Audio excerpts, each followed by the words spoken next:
सा संगत जी, एक बार भगवान बुद्ध ध्यान मुद्रा में बैठकर ध्यान कर रहे थे।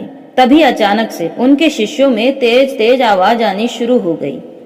ऐसा लग रहा था जैसे किसी बात को लेकर वाद विवाद हो रहा हो।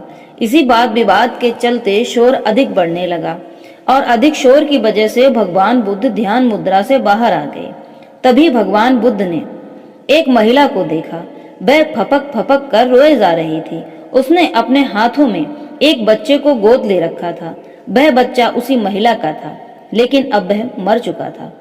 इस मृत बच्चे को लेकर वह महिला भगवान बुद्ध के पास आई और कहा, आप मेरे बच्चे को जीवित कर दीजिए। मैंने सुना है आप ईश्वर हैं, आप सब कुछ कर सकते हैं, हर किसी के दुखों को हर सकते हैं। मुझ पर भी बहुत बड़ी विपदा आई है। यह मेरा एकलौता बेटा है। मैं इसी के सहारे अपना जीवन गुजार रही थी। पति तो पहले ही मुझे छोड़कर जा चुका है। अब तो आज यह बेटा भी मुझे छोड़कर चला गया। अब मेरा इस दुनिया में कोई नहीं रहा। मैं किसके सहारे अपना जीवन बिताऊंगी? अगर आपने इसे जीवित नहीं किया तो मैं भी अपने इस बेटे के साथ प्राण त्याग दूंगी। सा संगत जी, दुखी महिला की बात सुनकर भगवान बुद्ध उससे कह सकते थे कि मृत प्राणी जीवित नहीं हो सकता है, परंतु उन्होंने ऐसा नहीं कहा। उन्होंने कहा कि मैं तुम्हारे पुत्र को जीवित कर दूंगा, परंतु एक शर्त पर। तुम किसी ऐसे घर से एक मुट्ठी सरसों ले आओ जिस घर में आज तक किसी की मृत्यु न हुई हो। भगवान बुद्ध के मुख से ऐसी बातें सुनकर उस दुखियारी को उम्मीद की एक किरण नजर आई और मन ही मन वह खुश हो गई कि अब उसका पुत्र जीवित हो जाएगा। भगवान बुद्ध उसके पुत्र को जीवित कर देंगे। बस एक मुट्ठी भर सरसों के दाने लाने की ही तो बात हो रही है। मैं किसी भी घर से एक मुट्ठी भर सरसों लेकर आ जाऊंगी और मेरा बेटा जीवित हो जाएगा। यही सोचकर वह दौड़ी दौड़ी अपने पड़ोस में गई और एक एक करके हर पड़ोसी का दरवाजा खटखटाने लगी।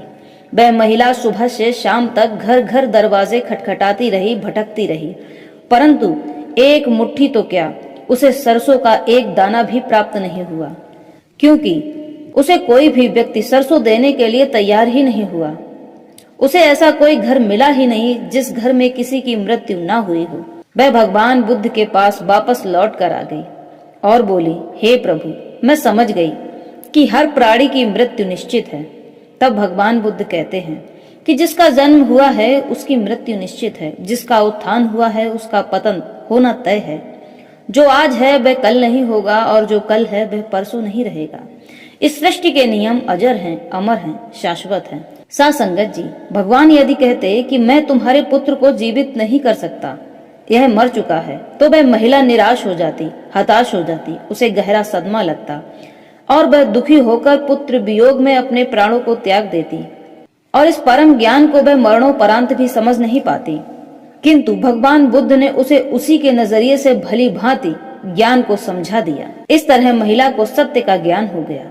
सा संगत जी, उस महिला ने भगवान बुद्ध से दीक्षा ले ली और भिक्षुणी बनकर उनके साथ भिक्षुणी संघ में रहने लगी।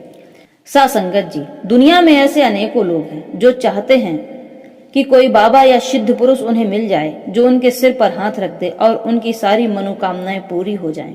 लेकिन ऐसा नहीं होता है।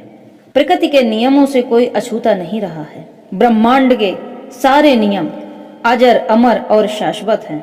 तो आज का यह ज्ञानवर्धक प्रसंग आपको कैसा लगा, हमें कमेंट में जरूर बताएं।